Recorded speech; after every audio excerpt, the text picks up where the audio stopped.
Okay, so here we're kind of starting the demo here. And if you'll watch along, you'll see here we're going to open ExpressNet utility, and this is just a utility we use to discover the controllers on the network. And so that'll start, and we'll just see those controllers pop in here shortly.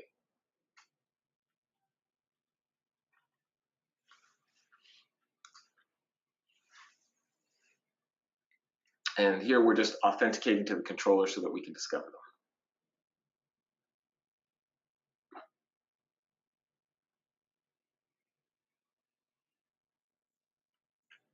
Okay, we have two controllers which are both on the same subnet currently. And we'll bring those up in the web browser to demonstrate them to you.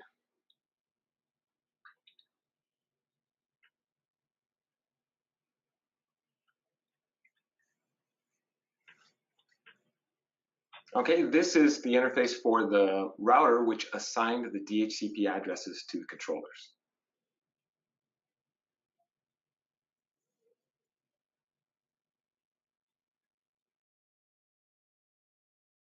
We're sitting at the interface for the router, and we're going to go into the services of the router, and we're going to look at DHCP. And this router has a single range from 100 to 150 with a subnet mask of 255.255.255.0. So the controllers were individually given the addresses 101 and 103 from the DHCP server, and those were the MAC addresses assigned to them. And you can see here they match when we discovered them. So now we're going to log into the controllers individually.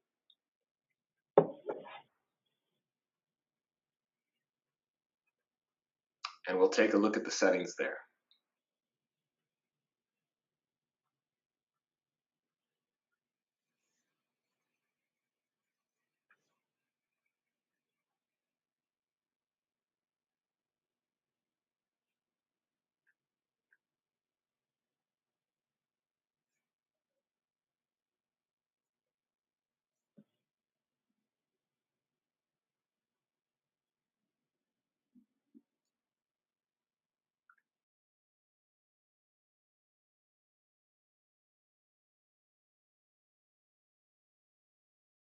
Here's the second controller.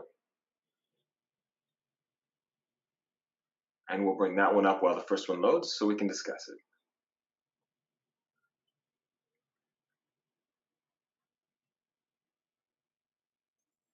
Okay, here under network, you can see the controllers were assigned. We just simply checked the DHCP in this case so that they were automatically handed their addresses.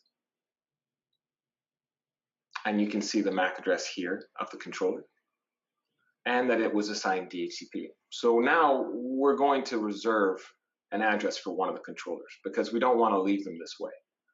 So we're going to show here, we're going to create an address reservation and assign it to one of the VAV controllers. And it'll pop up here in just 1 second.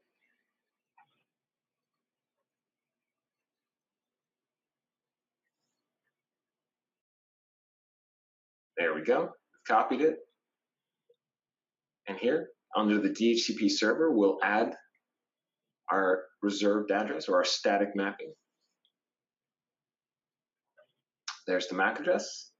And now we'll add the IP address that we want. Now, it's worth noting when you are creating reserved leases, usually you want to give it an address that is outside of the dynamic range. So if your range is, in this case, was 100 to 150, it's advisable to give it a reserved address that sits outside of that range because you don't want to have a conflict where your DHCP server hands out an address to a new controller that should be reserved. So a lot of routers will protect against that, but it's not worth risking it. So typically we advise have a small DHCP range, like 100 to 120 or 20 to 40, whatever the case may be. And then for your reserved addresses, don't put those in the range. So they should be separate ranges, really.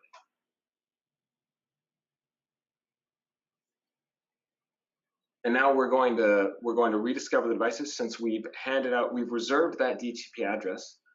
And in the background, I unplugged the controllers and replugged them in so that they would repull their addresses from the server. Because obviously we don't want to wait for the lease to expire for the purpose of the demonstration. So when we log back in here, we should see on the page, we should see that the controller has got the reserved address that we wanted it to have. And here it does, at 161. So this part is pretty straightforward, and I know most people, we cover this because it helps with some of the stuff we're going to later in the presentation, but it's pretty straigthforward and pretty easy, but really the important things to remember here are to make sure you keep your ranges separate and to assign those early on so that it's really easy to manage your network. But on a big network, we want to stress that doing static addressing is really not a good idea. And here we're going to add the host name here to the DHCP address. And this is, we didn't really go into this too much, but when you add the host name to the DHCP server, and in this case, the router is also acting as your DNS server, you can now resolve that host name on the network if you don't want to have to use an IP address. So I could use ECY-100 or ECY-BAV or ECY-room, whatever I wanted. And then I no longer need to use the IP address to resolve it. I can just use the host name. So we've combined there the host name and a reserved lease is kind of a best case scenario for managing your network.